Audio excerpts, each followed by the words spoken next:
Who's the pilot? Find out why you need to answer that question in this episode of 5 Minutes Closer. I'm Vaughn Weatherford, and this is 5 Minutes Closer. For the next 5 minutes, let's explore some biblical truths and apply them to your life. No podcast, including this one, can transform your life or give you what you really need. Only Jesus can do that. You can find out why in what I've called the first five episodes of 5 Minutes Closer. Each following episode explores scriptural truths that, if you follow them, will bring you 5 minutes closer to the person God created you to be. Let's see if we can get you 5 minutes closer. Suppose I walked into the pilot's cabin while on a flight and asked the pilot if I could drive for a while. While spending the next 50 years in prison for trying to hijack a plane, I would have time to remember the pilot's words. Who's the pilot here, you or me? Joseph realized that he was not the pilot of his life. He could not have planned his life if he had tried. There's no way he could have foretold that he would be sold into slavery, falsely accused and imprisoned, finally winding up second in power in the nation of Egypt.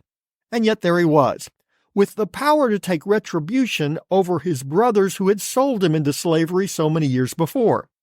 That's not what Joseph does. Instead, he recognizes who it is that is in control. It's recorded in Genesis chapter 50, verses 19 through 21. But Joseph said to them, "Do not fear, for am I in the place of God? As for you, you meant evil against me, but God meant it for good, to bring about that many people should be kept alive as they are today. So do not fear. I will provide for you and your little ones." Thus he comforted them and spoke kindly to them. Joseph realized an important truth. He was not God. It's so easy to believe that we know all of life's answers. It's simple to fool ourselves into thinking that we don't need God. We can take care of things ourselves. That's right. The God of all creation, who knows not only the past and the present, but also the future, the God who knows more about us than we know about ourselves, right down to the number of hairs on our head. We don't need to listen to that God. We don't need to pray or read the Bible. We can take care of things on our own. Don't believe it. Let God be God. Let Him lead, and you follow. You'll never be sorry. On the other hand, if you push God aside and live according to your own plan, sooner or later you're going to be sorry you did.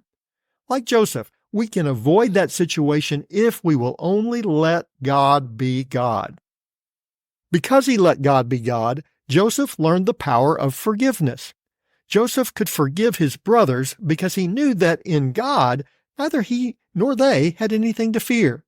Joseph saw that in his own life. His brothers could now see that through their own experience.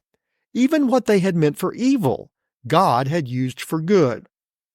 Joseph not only told his brothers that he had forgiven them, he also showed them forgiveness through his actions. He kept them and their families alive by providing them with food and a place to live.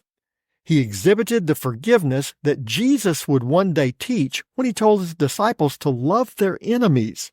That's what happens when we let God be God. I have a friend who repaired airplanes for a living.